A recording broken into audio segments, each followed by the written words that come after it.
அம்பா ஒரு பயங்கரமான ஒரு பெயர், தூய தமிழ் பெயர். நாங்கள் மீசைக்கார் அப்துல் சலாம் ராவுத்தர் எங்கள் அப்பா எங்கள் ஊரில் அப்பா அப்பான்னு சொல்லுவோம் குழந்தையிலேருந்து. அம்மாவும் அப்பாவும் இணைந்த ஒரு சொல் தான் அம்பா. அது ஒரு திருநங்கைன்னு தாழ்வாக நினைக்கக்கூடாது. அது ஒரு மிகப்பெரிய ஒரு அருள் கொடை மிகுந்த ஒரு சொல் அம்பா. இருவர் சக்தியும் நடுமையமாக கொண்ட ஒரு சொல் அம்பா. அதற்கு தமிழறிஞர்கள் நிறைய அர்த்தம் இதில் புரிஞ்சிருக்கு. பயங்கரமான ஒரு சக்தி படைத்தவங்களாக அந்த பெயர் கருதப்படுகிறது. அப்படி ஒரு அம்பாங்கிற படத்தில் நான் ஒரு பெரிய கதாபாத்திரம் நடிக்கிறது எனக்கு ரொம்ப மகிழ்ச்சியாக இருக்குது. மற்றபடி இப்போ இந்த காலம் தப்பாக பாட்டு பாடி மாட்டிக்கிட்டு தலைமுறைவாக இருக்கிற பேட்டி கொடுத்து பதவி போகிற காலமாக இருக்குது. அதனால் எனக்கு மைக்கில் கண்டோம். நன்றி, வணக்கம். படம் வெற்றி பெற வாழ்த்துக்கள். இந்த ரோல் பற்றி பேசணுன்னா இதில் எனக்கு மெயின் கேரக்டர்னு கொடுத்துருக்கிறாரு. இது ரொம்ப வில்லேஜ் கல்லும் இல்லை, ரொம்ப சிட்டி கல்லும் இல்லை, ஜஸ்ட் நார்மல் கேர்ள். அது ரொம்ப பப்ளி கேரக்டரு. பட் ரொம்ப சைலண்ட்டான கேரக்டர்.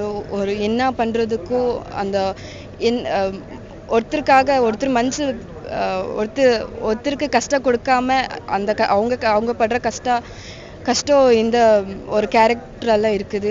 அவங்க ஒன்றும் கஷ்டப்படாமல் எல்லா கஷ்டத்தையும் இந்த கேரக்டர் ஃபீல் பண்ண மாதிரி இந்த ஒரு கேரக்டர் இருக்குது. ஸோ நான் சொல்ல உடனே நீங்கள் டைரெக்டாக ஃபிலிம் பார்த்த உடனே உங்களுக்கு என்ன தெரியும். படத்தில் என்னோடய கேரக்டர் பேர் பார்த்தீங்கன்னா வாசு அப்படிங்கிற கேரக்டர். இந்த அம்பா அப்படிங்கிற கேரக்டர் தான் படத்தோட ஒரு சந்திரமுகி மாதிரி ஒரு பேஸாக இருப்பாங்க.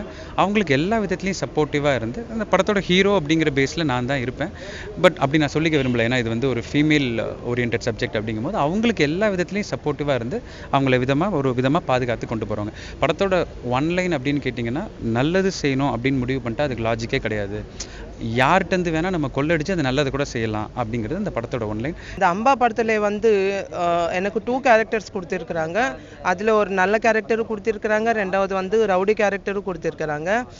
ரவுடி கேரக்டர் எனக்கு பிடிச்சிருக்குது, அப்புறமா நல்ல கேரக்டர் எனக்கு பிடிச்சிருக்குது. அது இல்லாமல் இதில் 2 ஹீரோஸ் இருக்கிறாங்க, 2 ஹீரோயினிஸ் இருக்கிறாங்க. அப்புறம் காமெடி இருக்குது, எல்லாமே இருக்குது. எங்களோட டைரக்டரும் எங்களுக்கெல்லாம் ரொம்ப சந்தோஷமாக இது பண்ணிக்கிட்டு இந்த படத்தை மட்டும் ரொம்ப நல்லா இருக்கும் அப்படின்ட்டு நான் நினைக்கிறேன். அதுவும் இல்லாமல் இது ஃபேமிலியோட இந்த படத்தை பார்த்துட்டு வரும்போது எப்படி சிரிச்சுக்கிட்டு வருவீங்களா, போகும்போது கூட அதுக்கு டபுளாக சிரிச்சுக்கிட்டு போகணும் அப்படின்ட்டு உங்களை எல்லாரோட ஆசீர்வாதம் எங்களுக்கு இருக்கணும் அப்படின்ட்டு எல்லாருக்கும். இந்த படத்துக்காக நான் எவ்வளோ நாள் கஷ்டப்பட்டேன், எவ்வளோ ரிஸ்க் எடுத்தேன் அப்படின்றது என்னுடைய டீமில் இருக்கிற என் நண்பர் அபிமன்னன், என்னுடைய ப்ரொடியூசர் அனில்குமார், இன்னொரு பார்ட்னர் ப்ரொடியூசர் பாபுஜி, இன்னும் என் கூட இருந்த ஃப்ரெண்ட்ஸ்கள் நிறைய பேர் இதுக்காக எவ்வளோ விஷயங்களை இழந்திருக்கிறாங்க. இது அம்பான்ற ஒரு டைட்டில் என்னென்னா ஒரு டிஃப்ரெண்ட்டான ஒரு டைட்டில். மகாபாரதத்தை படிக்கிறவங்களுக்கு கண்டிப்பாக அந்த கேரக்டருடைய விருது. நிறைய சஸ்பென்ஸ் இருக்குதுல. ஒரு உண்மையான திருநங்கை தான் பண்ணுன்றதுக்காக நிறைய கஷ்டப்பட்டு ஒரு 3 வருஷமாக கஷ்டப்பட்டு ஒரு கேரக்டரை உருவாக்கி அது ஒரிஜினலாக இருக்கணுன்றதுக்காக பண்ணியிருக்கிறேன். ஒரு டிஃப்ரெண்ட்டான ஒரு ஸ்டோரி. நிறைய சொல்லுவாங்க நல்லதை பண்ணணும் அப்படின்னு சொல்லுவாங்க. ஆனால் நல்லதை பண்ணுறாங்களா பண்ணலான்னு அந்த கடவுளுக்கு தெரியும். ஆனால் ஒரு நல்லதை பண்ணணுன்னா அது நல்ல விஷயமா இருக்கணும், அதுக்காக பண்ணணும். அப்படி தான் இதில் ஒரு சஸ்பென்ஸான ஒரு மேட்ரு. இது ஒரு டிஃப்ரெண்ட்டாக இருக்கும். ஒரு திருநங்கைன்னு சொல்கிறது எனக்கு வாயில்லை.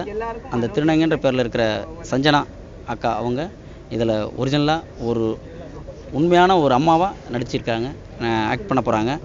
இதை ஒரு டிஃப்ரெண்ட்டான ஒரு ஸ்டோரியை எடுத்து இந்த தமிழ்நாட்டு மக்கள் காட்டணும்னு என்னுடைய ஆசை. அதை கண்டிப்பாக காட்டுவேன். அதை வெற்றி பெற வைப்பீங்கன்ற ஒரு நம்பிக்கை எனக்கு இருக்குது.